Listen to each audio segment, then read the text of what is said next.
YS Jaganmohan Reddy గారి బంగారుపాళ్యం పర్యటనను అడ్డుకునేకి శతవిధాల ప్రయత్నం చేసినటువంటి పాలకపక్షం పోలీసులు ఆ విషయంలో పూర్తి వైఫల్యం చెందారు. జనం రీసౌండ్ ఇచ్చే విధంగా రైతులతో కలిసి హాజరయ్యారు. అయితే ఆ జనాన్ని అన్ని రిస్ట్రిక్షన్స్ పెట్టిన అన్ని వేల మంది హాజరవ్వడం మీద పాలకపక్ష పెద్దలకు పోలీసుల మీద కోపం వచ్చింది. సో ఇంకా పోలీసులు ఏం చేయగలుగుతారు? ఇప్పుడు ఏదో విధంగా పాలకపక్షాన్ని పెద్దలను, ప్రభుత్వ పెద్దలను సంతృప్తిపరచాలి కాబట్టి ఇటువంటిది ఏదో జరుగుతుందని చెప్పి ముందే పోలీసులు కూడా బహుశా వాళ్ళకు ఒక అంచనా ఉంది కాబట్టి మొత్తం ఈ పర్యటన విజువల్స్ అన్నీ డ్రోన్ షాట్స్ పూర్తిగా అంతా డ్రోన్లో చిత్రీకరించారట. ఇప్పుడు ఒక్కొక్కటి వాటిని పరిశీలించుకుంటూ వచ్చి వరుసగా కేసులు పెడుతూ ఉన్నారు.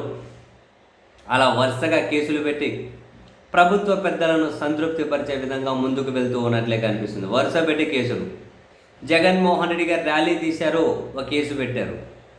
హెలిప్యాడ్ దగ్గరికి ఎక్కువ మంది పోయారు, ఒక కేసు పెట్టారు. అనుమతి లేకుండా రోడ్డు మీద మామిడి పండ్లు పోశారు, ఒక కేసు పెట్టారు. చిత్తూరు ఇన్ఛార్జ్, వైసీపీ ఇన్ఛార్జ్ విజయానందరెడ్డి, ఆయన పోలీసులను అడ్డు చెప్పినా కానీ ఆయన వెళ్ళారు, ఒక కేసు పెట్టారు. ఒక ఫోటోగ్రాఫర్ మీద ఏదో దాడి జరిగింది, ఒక కేసు పెట్టారు. వరుస పెట్టి కేసులు పెడుతూనే ఉన్నారు. ఇంకా డ్రోన్ షాట్స్ పరిశీలిస్తూ ఉన్నారట. అవన్నీ అయిపోయే లోపల ఇంక ఎన్ని కేసులు పెడతారో. ఈ కేసులు పెట్టి ఎపిసోడ్ అయిపోయిన తర్వాత నెక్స్ట్ నోటీసులు, ఇంకా అవసరమైతే అరెస్టులు. ఇది ఒక కంటిన్యూస్ ప్రాసెస్.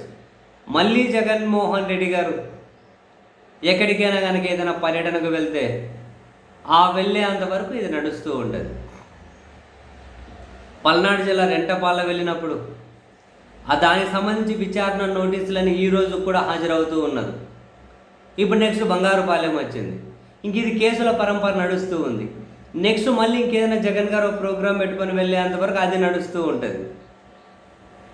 పల్నాడు జిల్లా రెంటపాల ముందు తెనాలి నడిచింది. వరుసగా జగన్ పర్యటన అంటే ఆంక్షలు, రిస్ట్రిక్షన్స్, కేసులు, నోటీసులు, అరెస్టులు.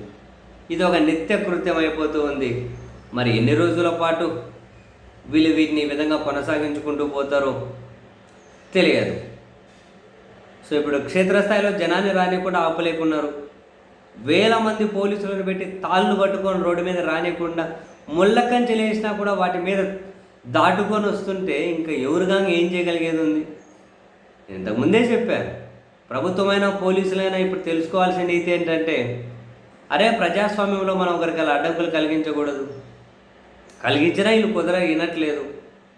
సో ఆయన పర్యటన ఆయన చేసుకొని వెళ్ళే విధంగా మనం కాసింత మన భద్రత మనం ఇస్తే సరిపోతుంది అని చెప్పి వాళ్ళు ఫెయిర్గా కనుక ప్రవర్తిస్తే వాళ్ళకు మంచిది, ప్రజాస్వామ్యానికి మంచిది, రాష్ట్రానికి కూడా మంచిదే కదా.